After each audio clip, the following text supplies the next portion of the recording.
അപ്പോൾ return and directed by God cinema കണ്ടു. ഇന്നലെ രാത്രിയാണ് ഞാൻ കണ്ടത്. രാത്രിക്കുള്ള ഷോയെ ഇവിടെ ഉണ്ടായിരുന്നുള്ളൂ, കണ്ടു. അപ്പോൾ ഈ സിനിമയെക്കുറിച്ചുള്ള എൻ്റെ അഭിപ്രായത്തിലേക്ക് ഞാൻ കിടക്കുന്നതിന് മുമ്പ് ആദ്യം തന്നെ ഇതിലെ ഓരോ കഥാപാത്രങ്ങളെക്കുറിച്ചും പറയാം. ആദ്യം തന്നെ ഇതിൽ സണ്ണി വെയിൻ ആൻഡ് ഓസ്റ്റിൻ ഡോൺ തുടങ്ങിയ രണ്ട് നടന്മാർ അഭിനയിച്ചിട്ടുണ്ട്. ഇവരൊരിക്കലും വിചാരിച്ചിട്ടുണ്ടാവില്ല ലൈഫിൽ ഇങ്ങനെ ഒരു കഥാപാത്രം അവർക്ക് ലഭിക്കുമെന്ന്. അതുപോലത്തെ കഥാപാത്രങ്ങളാണ് രണ്ടുപേരും. സിനിമ കാണുമ്പോൾ നിങ്ങൾക്ക് മനസ്സിലാവും. ഇതിൽ ഓസ്റ്റിൻ ഡോണിൻ്റെ കഥാപാത്രത്തിന്, അദ്ദേഹത്തിൻ്റെ പേര് ഓസ്റ്റിൻ ഡോൺ തന്നെയാണെന്ന് തോന്നുന്നു. അപ്പോൾ അദ്ദേഹത്തിൻ്റെ കഥാപാത്രം എങ്ങനെയെന്ന് വെച്ചാൽ ഒരു ഡയലോഗും കക്ഷിക്കില്ല. കണ്ണുകൾ കൊണ്ടും പുഞ്ചിരി കൊണ്ടും തന്നെ അഭിനയിക്കാനേ അദ്ദേഹത്തിനുള്ളൂ. കുറച്ച് വാഹനമൊക്കെ ഓടിക്കുന്നുണ്ട്. അപ്പോൾ ആ ഒരു അങ്ങേര് എങ്ങനെയാണോ പ്രസൻറ്റ് ചെയ്യേണ്ടത് ആ പ്രസൻറ്റേഷനിലൂടെ തന്നെ നമ്മളെ ആ ഒരു കഥാപാത്രത്തിലേക്ക് ഫീൽ ചെയ്യിപ്പിക്കാൻ അങ്ങേർക്ക് കഴിഞ്ഞിട്ടുണ്ട്. അത് നന്നായിട്ടുണ്ട്. അദ്ദേഹത്തിൻ്റെ വേഷം അത്രയേ ഉള്ളൂ. സണ്ണി വെയിൻ്റെ കഥാപാത്രം അത് സിനിമയിലുടനീളം ആദ്യം മുതൽ അവസാനം വരെയുണ്ട്. അദ്ദേഹത്തിന് സിനിമ മുഴുവൻ ഡയലോഗ് ഉണ്ട്, പ്രത്യേക രീതിയിലുള്ള കോസ്റ്റ്യൂംസ് ഉണ്ട്, എല്ലാം കക്ഷിക്ക് ചേർന്നു. ആ കക്ഷിയുടെ അഭിനയത്തിലൂടെ ആ ഒരു കഥാപാത്രത്തെ ശരിക്കും നമുക്ക് ഫീൽ ചെയ്യിപ്പിക്കാനും അതേപോലെ ചിന്തിപ്പിക്കാനും ഒക്കെ സാധിച്ചിട്ടുണ്ട്. അങ്ങനെ ഒരു കഥാപാത്രം അതെന്താണെന്ന് സിനിമ നിങ്ങൾ കണ്ട് മനസ്സിലാക്കാം. ഈ രണ്ട് കഥാപാത്രങ്ങളും ഒരു സ്പെഷ്യൽ സംഭവങ്ങളാണ്. രണ്ടുപേരും നന്നായി ചെയ്തിട്ടുണ്ട്. അതിൽ കൂടുതൽ ചെയ്യാനുള്ളത് സണ്ണി വെയിനാണ്. കക്ഷി പൊളിച്ചിട്ടുണ്ട്. അദ്ദേഹത്തിൻ്റെ ആ ഒരു ഭാവങ്ങളിലൂടെയും പുഞ്ചിരിയിലൂടെയും സംസാരത്തിലൂടെയൊക്കെ അതേപോലെ വേഷത്തിനും പറയാനുണ്ട്, അതൊക്കെ നന്നായിട്ടുണ്ട്. പക്ഷെ സണ്ണി വെയിന് ഇതിൽ ഒരു പ്രത്യേക ഒരു ബ്ലൂ കളറിലുള്ള ഒരു വേഷം കൊടുത്തിട്ട് കുറേ പ്രിൻ്റൊക്കെ വരുന്ന പോലത്തെ ഒരു വേഷമുണ്ട്. പക്ഷെ അതിന് ആ ഒരു ബ്ലൂ കളറൊക്കെ മാറ്റിയിട്ട് കുറച്ചുകൂടി ചേഞ്ച് കൊടുക്കാമായിരുന്നു എന്ന് തോന്നി. പക്ഷെ എന്നാലും കുഴപ്പമില്ല, നമ്മളെ ശരിക്കും ആ കഥാപാത്രത്തിലൂടെ ഫീൽ ചെയ്യിപ്പിക്കാൻ ഈ സിനിമയുടെ ഡയറക്ടർക്ക് സാധിച്ചിട്ടുണ്ട്. അപ്പോൾ നമ്മുടെ ചാനലിന് നിങ്ങളുടെ സപ്പോർട്ട് ആവശ്യമാണ്. അപ്പോൾ ഒരു ലൈക്കൊക്കെ കൊടുക്കാൻ മറക്കരുത് നമ്മുടെ വീഡിയോകൾ കാണുമ്പോൾ. പിന്നെ അതേപോലെ നിങ്ങളുടെ അഭിപ്രായങ്ങൾ കമൻറ്റിലൂടെ അറിയിക്കാം. പിന്നെ ഈ ചാനൽ സബ്സ്ക്രൈബ് ചെയ്തിട്ടില്ലാത്തവർ സബ്സ്ക്രൈബ് ചെയ്യുക. അപ്പോൾ ഞങ്ങളുടെ വീഡിയോകൾ വളരെ പെട്ടെന്ന് യൂട്യൂബിൽ നിങ്ങൾക്ക് ലഭിക്കുന്നതാണ്. പിന്നെ സൈജു കുറുപ്പ്. ഈ സൈജു കുറുപ്പിൻ്റെ ഒരു പ്രത്യേകത എന്താണെന്ന് വെച്ചാൽ ഏത് വേഷവും കക്ഷിക്ക് ചെയ്യാൻ പറ്റും കേട്ടോ. ഇപ്പോൾ ഉദാഹരണം പറഞ്ഞാൽ ആട് സിനിമയിൽ കക്ഷി കോമഡിയാണ് ചെയ്യുന്നത്, അത് ആ ഫ്ലോയിൽ തന്നെ ചെയ്യുന്നുണ്ട്. അതേപോലെ ഇപ്പോൾ അവസാനം ഒരു സീരിയസ് വേഷം അദ്ദേഹം ചെയ്ത് ഞാൻ ശ്രദ്ധിച്ചത് ആപ്പ് കൈസേഹോ, ധ്യാൻ ശ്രീനിവാസൻ്റെ സിനിമ. അതിൽ കുറച്ച് നേരെ അങ്ങേർക്കുള്ളൂ, പക്ഷേ വളരെ സീരിയസ് ആയ ഒരു കഥാപാത്രമാണ്. അത് കക്ഷി അതിൽ നന്നായി ചെയ്തിട്ടുണ്ടായിരുന്നു. ഈ സിനിമയിൽ കക്ഷി സീരിയസ് ആണ്, കോമഡിയാണ്, അതേപോലെ നമ്മളെ ചിന്തിപ്പിക്കുന്നുണ്ട്, സെൻറ്റിമെൻറ്റ്സ് ഉണ്ട്. എല്ലാം തന്നെ സൈജു കുറുപ്പ് നന്നായിട്ട് ചെയ്തിട്ടുണ്ട്. പിന്നെ അതേപോലെ ഇതിലുള്ള മറ്റ് കഥാപാത്രങ്ങൾ ഇപ്പോൾ അപർണ ദാസ്, അതേപോലെ നീന കുറുപ്പ്, മണികണ്ഠൻ പട്ടാമ്പി, പിന്നെ അഭിഷേക് രവീന്ദ്രൻ, അതേപോലെ ദിനേശ് പ്രഭാകർ, ഇങ്ങനെ കുറേ ആക്ടേഴ്സ് ഉണ്ട്. അവർക്കൊക്കെ നല്ല പ്രാധാന്യമുള്ള കഥാപാത്രങ്ങളാണ് കേട്ടോ. വെറുതെ അതായത് നമുക്ക് ഇഷ്ടപ്പെടാത്ത കഥാപാത്രങ്ങളല്ല. ഓരോരുത്തർക്കും ഈ സിനിമയിൽ അർത്ഥവത്തായ ക്യാരക്ടറുകളെയാണ് കൊടുത്തിരിക്കുന്നത്. അതൊക്കെ അവർ നന്നായിട്ട് ചെയ്തിട്ടുണ്ട്. അപ്പോൾ ഈ സിനിമയിൽ അഭിനയിച്ചിരിക്കുന്ന എല്ലാവരും തന്നെ കഥാപാത്രങ്ങളും നല്ലതാണ്, അവർ ചെയ്തിരിക്കുന്നത് നന്നായിട്ടുണ്ട്. എടുത്തു പറയാനുള്ള കഥാപാത്രങ്ങൾ എന്ന് പറഞ്ഞാൽ സണ്ണി വെയിന്, സൈജു കുറുപ്പൊക്കെയാണ്. അതേപോലെ ഓസ്റ്റിൻ ഡോണും വെറും നിശ്ചലമായിട്ട് തന്നെ കക്ഷി നമ്മളെ ഫീൽ ചെയ്യിപ്പിച്ചിട്ടുണ്ട്. അപ്പോൾ കഥാപാത്രങ്ങളൊക്കെ. പിന്നെ ഈ സിനിമ എങ്ങനെയായിരുന്നു എന്ന് പറയാം. അതിനു മുമ്പ് ഈ സിനിമ എങ്ങനെയായിരുന്നു എന്ന് ആദ്യം തന്നെ പറഞ്ഞേക്കാം. ഒരു പൊളിച്ച സിനിമയാണ് കേട്ടോ, നന്നായിട്ടുണ്ട്. ഈ സിനിമയിൽ ഒരു ആക്ഷനോ അല്ലെങ്കിൽ ഭയങ്കര ത്രില്ലിങ്ങോ ഉള്ള സിനിമയല്ല.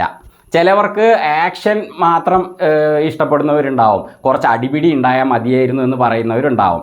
അവർക്ക് ഈ സിനിമ സൂട്ടാവില്ല. കാരണം ആക്ഷന് പ്രാധാന്യം കൊടുത്തിട്ടില്ല, വല്ലാത്ത ത്രില്ലിങ്ങിനും പ്രാധാന്യം കൊടുത്തിട്ടില്ല. പക്ഷേ എന്നാലും ഒരു അത്യാവശ്യം ത്രില്ലിങ് ഈ സിനിമയിലുണ്ട്.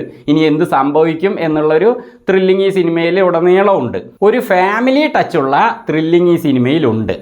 പക്ഷേ ഈ സിനിമ ഒരു അർത്ഥവത്തായ സിനിമയാണ്. ഇതിൻ്റെ ഡയറക്ടർ ഫെബി ജോർജാണ്. കക്ഷി നന്നായിട്ട് ഡയറക്റ്റ് ചെയ്തതുകൊണ്ട് തന്നെ ഈ സിനിമയിൽ അവരെന്താണോ ഉദ്ദേശിച്ചത് അത് കഥാപാത്രങ്ങളിലൂടെയും അതേപോലെ ദൈവികമായ കാര്യങ്ങളിലൂടെയൊക്കെ നമുക്ക് ശരിക്ക് അങ്ങോട്ട് ഫീൽ ചെയ്യിപ്പിക്കാൻ അദ്ദേഹത്തിന് സാധിച്ചിട്ടുണ്ട്. പിന്നെ ഈ സിനിമയുടെ കഥയും തിരക്കഥയും ചെയ്തിരിക്കുന്നത് 3 പേരുണ്ട്. ഒന്ന് ലിൻഡോ ദേവസ്യ, മറ്റൊന്ന് റോഷൻ വർഗീസ്, ജോമോൻ ജോൺ. ഇവർ 3 പേരും കൂടിയാണ് ഈ സിനിമയ്ക്ക് കഥയും തിരക്കഥയും ചെയ്തിരിക്കുന്നത്. നല്ലൊരു കഥയാണ്. എല്ലാവരും ഫാമിലി ആയിട്ട് പോയി കാണാനുള്ള സിനിമ തന്നെയാണ് കേട്ടോ. ഈ സിനിമയുടെ ഒരു പ്രത്യേകത എനിക്ക് മനസ്സിലായത്, നമ്മൾ ഫാമിലി ആയിട്ട് പോയിട്ട് നമ്മുടെ ഫാമിലിയിൽ കുറേ കഥാപാത്രങ്ങളുണ്ടല്ലോ. അതായത് ലൈഫ് പാർട്ട്ണർ, മക്കൾ, അല്ലെങ്കിൽ അച്ഛനമ്മ, അങ്ങനെ നമ്മുടെ സിനിമയിലെ പോലെ നമ്മുടെ ഫാമിലിയിൽ ഓരോ കഥാപാത്രങ്ങളുണ്ട്, യഥാർത്ഥ കഥാപാത്രങ്ങൾ. അപ്പോൾ എല്ലാവർക്കും ഈ സിനിമ കണ്ടതിന് ശേഷം കുറച്ച് ചിന്തിക്കാനുണ്ട്. അപ്പോൾ അവരവർക്ക് തോന്നിയ കാര്യങ്ങൾ ഈ സിനിമ കഴിഞ്ഞിട്ട് വരുമ്പോൾ ചർച്ച ചെയ്യാനുള്ള അർത്ഥവത്തായ വിഷയങ്ങൾ ഈ സിനിമയിലുണ്ട്. തനിക്ക് എന്താണോ ഈ സിനിമ കണ്ടപ്പോൾ ദൈവികമായ കാര്യങ്ങളിൽ തോന്നിയത്, അതൊക്കെ പറയാനുണ്ട്. അങ്ങനത്തെ ഒരു കഥയാണ്. അപ്പോൾ ഈ കഥ ഇവർ തിരക്കഥ ഗംഭീരമാക്കിയതിലൂടെ നമുക്ക് ശരിക്കൊരു ദൃശ്യാനുഭവം നൽകുന്നുണ്ട്. അപ്പോൾ കഥയും തിരക്കഥയും ഈ 3 പേരും കൂടി നന്നായിട്ട് ചെയ്തിട്ടുണ്ട്. പിന്നെ ഇതിൻ്റെ സിനിമാറ്റോഗ്രാഫി ചെയ്തിരിക്കുന്നത് അജയ് ജോർജാണ്. ഈ സിനിമയിൽ ഒരു കാറിൽ ഇങ്ങനെ പോകുമ്പോൾ വളരെ സ്പീഡിലുള്ള ഷൂട്ടിംഗ് ഒക്കെ ചെയ്തിട്ടുണ്ട്. കാറിൽ നിന്ന് നേരെ മലയിലേക്ക് ക്യാമറ കൊണ്ടുപോയിട്ട് അവിടുന്ന് അങ്ങനെ സ്പീഡിൽ കാറിലേക്ക് തന്നെ തിരിച്ചെത്തുക. അതേപോലെ ഡ്രോണിലൂടെയുള്ള ഷൂട്ടിങ്, ഒരു വലിയ വീട് സൈജു കുറുപ്പിൻ്റെ കാണിക്കുന്നുണ്ട്, അത് ആകാശത്തുനിന്ന് അങ്ങനെ കാണിച്ച് അങ്ങനെ കൊണ്ടുവന്നിട്ട് ആ വീടിൻ്റെ എൻട്രൻസിലൂടെ ഉള്ളിലേക്ക് അങ്ങനെ കയറിപ്പോയിട്ട് അങ്ങനെ ചുറ്റി എടുക്കുന്നത്, അതൊക്കെ നന്നായിട്ടുണ്ട്. അതായത് ഇതിൻ്റെ സിനിമാറ്റോഗ്രാഫി വളരെ ഫാസ്റ്റിലുള്ള ഷൂട്ടിങ് കുറേ വന്നിട്ടുണ്ട്. അതേപോലെ കളർഫുള്ളാണ്, നന്നായിട്ട് ചെയ്തിട്ടുണ്ട്. പിന്നെ ഇതിൻ്റെ എഡിറ്റിംഗ് ചെയ്തിരിക്കുന്നത് അഭിഷേകാണ്. കക്ഷി ഇതിൽ ഞാൻ വീഡിയോകൾക്ക് ചെയ്യാറുള്ള ചില എഫക്റ്റുകളൊക്കെ കൊടുത്തിട്ടുണ്ട്. ഡിപ് ടു വൈറ്റ് എന്നൊരു എഫക്റ്റ് ഉണ്ട്, ട്രാൻസിഷനാണ്, അതൊക്കെ ഇടയ്ക്കിടയ്ക്ക് കൊടുത്തിട്ടുണ്ട്. അതേപോലെ കുറേ ഗ്രാഫിക്സ്, ദൈവികമായ സിനിമയായതുകൊണ്ട് തന്നെ കുറേ ഗ്രാഫിക്സ് വർക്ക് ഇതിൽ വന്നിട്ടുണ്ട്, അതൊക്കെ നന്നായിട്ടുണ്ട്. അതായത് ദൈവികമായ കാര്യങ്ങളിൽ നമുക്കൊരു ഫീൽ ചെയ്യിപ്പിക്കാൻ, അതായത് ഈ സിനിമയിൽ കാണുന്ന പോലെ അല്ല അങ്ങനെയുള്ള കാര്യങ്ങൾ ഉണ്ടാവുക. കാരണം എന്താണെന്ന് വെച്ചാൽ അങ്ങനെയുള്ള കാര്യങ്ങൾ എങ്ങനെയാണ് ഉണ്ടാവുക എന്ന് മനുഷ്യർക്ക് ആർക്കും അറിയില്ല.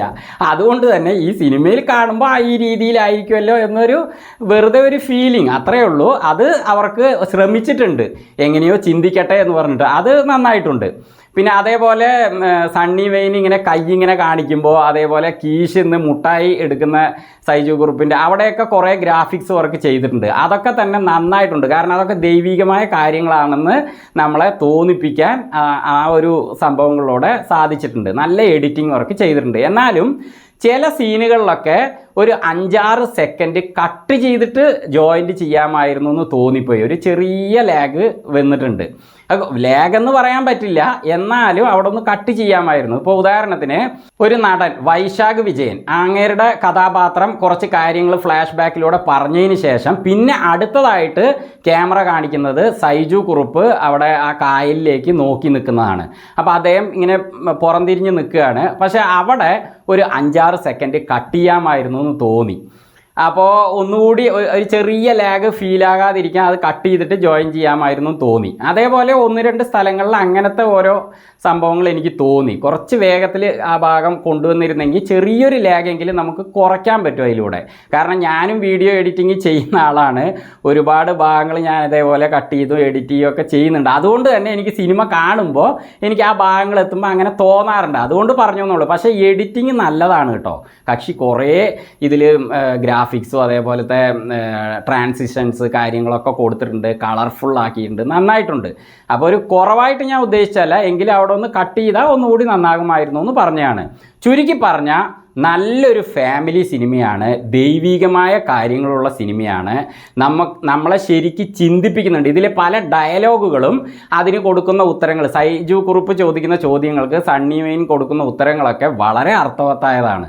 അപ്പോൾ അത് കാണുമ്പോൾ നമുക്ക് തന്നെ അതങ്ങനെ തന്നെ ആയിരിക്കും എന്ന് തോന്നിപ്പിക്കാൻ ഇതിൻ്റെ ഡയലോഗ് റൈറ്റേഴ്സിന് കഴിഞ്ഞിട്ടുണ്ട്. അപ്പോൾ എനിക്ക് ഈ സിനിമ ഇഷ്ടമായി, കുഴപ്പമില്ല. ഇനി നിങ്ങൾ ഈ സിനിമ കണ്ടിട്ടുണ്ടെങ്കിൽ നിങ്ങളുടെ അഭിപ്രായം കമൻറ്റിലൂടെ അറിയിക്കാം. പക്ഷേ വീഡിയോ സ്കിപ്പ് ചെയ്യണ്ട. അതിന് മുമ്പ് ഒരു കാര്യം പറയാം. ഈ സിനിമയിലെ പോലെ തന്നെ നമ്മുടെ ലൈഫിലും ഇതേപോലത്തെ കാര്യങ്ങൾ പലപ്പോഴും സംഭവിക്കാറുണ്ട് കേട്ടോ. ഇതേപോലെയല്ല വേറെ രീതിയിൽ സംഭവിക്കാറുണ്ട്. പക്ഷേ അത് ഒരു പക്ഷേ നമ്മൾ ശ്രദ്ധിക്കുന്നുണ്ടാവില്ല. പക്ഷേ ഞാൻ ശ്രദ്ധിക്കാറുണ്ട്. ഈ സിനിമയിലെ പോലെ ദൈവികമായ കാര്യങ്ങൾ പലപ്പോഴും എൻ്റെ ലൈഫിൽ സംഭവിച്ചിട്ടുണ്ട്. ഈ കഴിഞ്ഞ ആഴ്ച സംഭവിച്ച ഒരു കാര്യം ഞാൻ പറയാം. ഞാൻ കോയമ്പത്തൂരിലേക്ക് പോവായിരുന്നു. അപ്പോൾ എനിക്ക് 4 വീലർ ഉണ്ട്. ഞാൻ ഡ്രൈവ് ചെയ്താണ് പോവുക ഫാമിലി ആയിട്ട്. അപ്പോൾ പോകുന്നതിന് മുമ്പ് എപ്പോഴും ഞാൻ പ്രാർത്ഥിച്ചിട്ടേ പോകാറുള്ളൂ. എനിക്ക് നല്ല ഡ്രൈവിംഗ് അറിയാമെങ്കിലും മുന്നിൽ വരുന്ന ആൾ പണി തന്നാൽ തീർന്നില്ലേ, കൊണ്ടുവന്ന് തട്ടിയാൽ കഴിഞ്ഞില്ല. അപ്പോൾ അതുകൊണ്ട് നന്നായി പ്രാർത്ഥിച്ചിട്ടേ വീട്ടിൽ നിന്ന് ഇറങ്ങാറുള്ളൂ. അങ്ങനെ കോയമ്പത്തൂർ പോയി തിരിച്ചു വരുമ്പോൾ ഒരു പെട്രോൾ പമ്പിൽ കയറി. പെട്രോൾ പമ്പിൽ അവിടെ ഞാനും പിന്നെ ഒരു 2 സ്കൂട്ടർ അതേപോലെ ഒരു ഓട്ടോറിക്ഷയൊക്കെ ഉണ്ടായിരുന്നുള്ളൂ. അപ്പോൾ പെട്രോൾ അടിച്ചിട്ട് ഞാൻ അവിടുന്ന് ഇറങ്ങി റോട്ടിലേക്ക് ഇറങ്ങി കുറച്ച് മുന്നോട്ട് ഒരു 10-15 അടി മുന്നോട്ട് വന്നപ്പോൾ ഫ്രണ്ടിൽ ഒരു കാറ് സൈഡിൽ നിർത്തിയിട്ടുണ്ടായിരുന്നു. സൈഡിൽ പറഞ്ഞാൽ റോട്ടിൽ നിന്ന് അതൊരു NH ആണ്, 4 വരി പാതയാണ്. അപ്പോൾ അതിൻ്റെ സൈഡിൽ അരികിലായി നിർത്തിയിട്ടിരിക്കുകയായിരുന്നു. പെട്ടെന്ന് അതിൽ നിന്ന് പുറത്തേക്ക് ഒരാൾ, ആ ഡ്രൈവിംഗ് സീറ്റിലുള്ള ആൾ, ഡ്രൈവർ കൈ നീട്ടി ഇങ്ങനെ നിർത്താൻ പറഞ്ഞു. അപ്പം ഞാൻ വിചാരിച്ചു ഇത് ഇങ്ങനെ NHലൊക്കെ ഇങ്ങനെ കാറ് ഫാമിലിയായി പോകുമ്പോൾ നിർത്താൻ പറയുമ്പോൾ വല്ല വിശ്വസിക്കാൻ പറ്റില്ലല്ലോ. അപ്പോൾ അതുകൊണ്ട് ഞാൻ നിർത്താതെ മുന്നോട്ട് പോകുമ്പോൾ ഇയാൾ എന്തിനാ കൈ കാണിച്ചതെന്ന് ഞാൻ മിററിലൂടെ ഇങ്ങനെ നോക്കുമ്പോൾ അയാൾ പെട്ടെന്ന് വേഗത്തിൽ കാർ സ്റ്റാർട്ട് ചെയ്ത് മുന്നോട്ടെടുത്തു. എന്നിട്ട് ഹെഡ്ലൈറ്റ് മിന്നിക്കാൻ തുടങ്ങി. അതായത് എന്നെ നിർത്താനാണ് അയാൾ ഉദ്ദേശിക്കുന്നത്. ഞാൻ നിർത്താതെ സ്ലോവിൽ സൈഡിൽ ഇങ്ങനെ പോയി. അയാൾ എന്ത് ചെയ്യുമെന്നറിയാം. അപ്പോൾ അയാൾ വേഗത്തിൽ അടുത്തേക്ക് വന്നു, ഹോൺ അടിച്ചുകൊണ്ട് വന്നിട്ട് പെട്ടെന്ന് എൻ്റെ ഞാനിരിക്കുന്ന ഭാഗം എത്തിയതും തന്നെ അയാൾ കൈ പുറത്തേക്ക് ഇട്ടിട്ട് ഇങ്ങനെ കാണിച്ചു. അയാളുടെ വൈഫോ ആരൊക്കെ ഉണ്ട് പുറകിൽ, അവരും പുറത്തേക്ക് കൈ ഇട്ടിട്ട് ഇങ്ങനെ കാണിച്ചു. അപ്പോൾ എനിക്ക് മനസ്സിലായില്ല. അപ്പോൾ എന്തോ വണ്ടിയിൽ പ്രശ്നമാണ് എന്നാണ് അവർ കാണിച്ചിട്ട് അവർ ഫാസ്റ്റിൽ പോയി. ഞാൻ വണ്ടിയിൽ നിന്ന് ഇറങ്ങിയിട്ട് എനിക്ക് തോന്നിയത് ബാക്കിൽ ഞാൻ ഡോർ അടച്ചിട്ടില്ല, അതാണ് ഇവർ ഉദ്ദേശിച്ച് പറഞ്ഞത്. ബാക്കിൽ പോയി വലിച്ച് നോക്കി, ഒന്നും കുഴപ്പമില്ല. വണ്ടിയെ ചുറ്റി നോക്കി, ഒരു കുഴപ്പമില്ല. ടയർ നോക്കി, കാറ്റൊക്കെ ഉണ്ട്. പിന്നെ ഇവർ എന്താണ് ഉദ്ദേശിച്ചത് എനിക്ക് മനസ്സിലായില്ല. ഞാൻ കുറേ നേരമൊക്കെ നോക്കി. എന്തായാലും ഇവർ ഇങ്ങനെ ഒരു സിഗ്നൽ തരുമ്പോൾ അതിലെന്തോ ഉണ്ടല്ലോ. അവർ പോവുകയും ചെയ്തു. അപ്പം ഞാൻ ചുറ്റി നോക്കിയിട്ട് ഒന്നും മനസ്സിലാകാതെ എൻ്റെ സീറ്റിൻ്റെ ആ ഭാഗത്ത് തന്നെ എത്തിയിട്ട് ഡോറ് തുറന്ന് കയറാൻ നിന്നു. അപ്പോഴും ഒരു മനസ്സോടെ ഞാൻ ഇങ്ങനെ നോക്കുമ്പോൾ എൻ്റെ വണ്ടിയുടെ പെട്രോൾ ടാങ്കിൻ്റെ അടപ്പുണ്ടല്ലോ, അത് ഇട്ടിട്ടില്ല. അതാണ് അവർ കാണിച്ചത്. പക്ഷേ ഈ അടപ്പ് ഇടാത്തത്, ശരിക്കും ഈ അടപ്പ് ഇടാതെ വരുമ്പോൾ എന്താ സംഭവിക്കുക പറഞ്ഞാൽ വണ്ടി ചുട്ടു പൊള്ളിയിരിക്കുകയാണ്. നല്ല വെയിലുണ്ടായിരുന്നു അന്ന്. NH ആണ്, അപ്പോൾ തുറന്നിരിക്കുകയാണ്. ചിലപ്പോൾ പണി കിട്ടും, പെട്രോൾ ടാങ്കാണ്. അപ്പോൾ ഒരു സിഗ്നൽ അവിടെ വരികയാണ്. എനിക്ക് ഒരു കാറിൽ ഒരാൾ വന്ന് തരികയാണ്. പക്ഷെ ഒരു യാഥാർത്ഥ്യം എന്താണെന്ന് വെച്ചാൽ ഇയാൾ എങ്ങനെ അറിഞ്ഞു? അതും പെട്രോൾ ടാങ്കിൻ്റെ അടച്ചിട്ടില്ല എന്നുള്ളത് ഇയാൾ എങ്ങനെ അറിഞ്ഞു? ഒരു സാധ്യതയുമില്ല. കാരണം എന്താണെന്ന് വെച്ചാൽ ആ പെട്രോൾ പമ്പിൽ ഞാൻ നേരത്തെ പറഞ്ഞില്ലേ, ഒരു കാറ് കയറിയിട്ടില്ല. ഇനി കാറ് കയറിയിരുന്നെങ്കിലോ അയാൾ പെട്രോൾ അടിച്ചിട്ട് മുന്നിൽ പോയി കഴിഞ്ഞല്ലോ.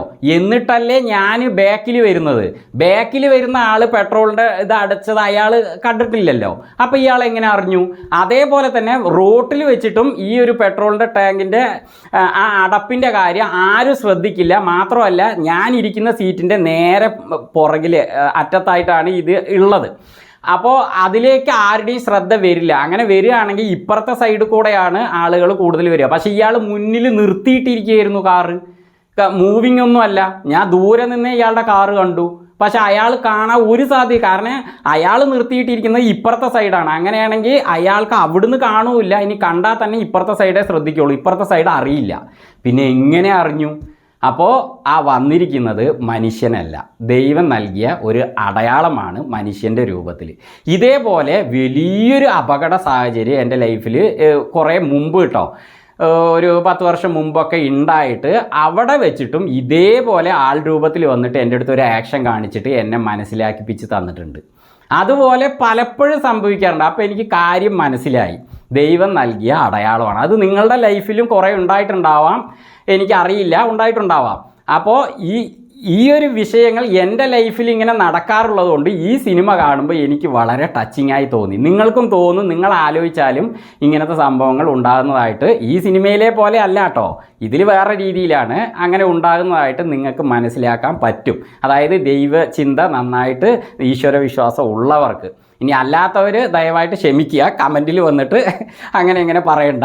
എനിക്ക് തോന്നിയത് ഞാൻ പറഞ്ഞു എന്നേ ഉള്ളൂ. അപ്പോൾ എന്തായാലും അതല്ല ഇവിടെ വിഷയം. ഞാൻ ഈ സിനിമയുമായി ബന്ധപ്പെട്ട് ഇത് പറഞ്ഞു എന്നേ ഉള്ളൂ. നമുക്കിത് പറയേണ്ട ആവശ്യമില്ല.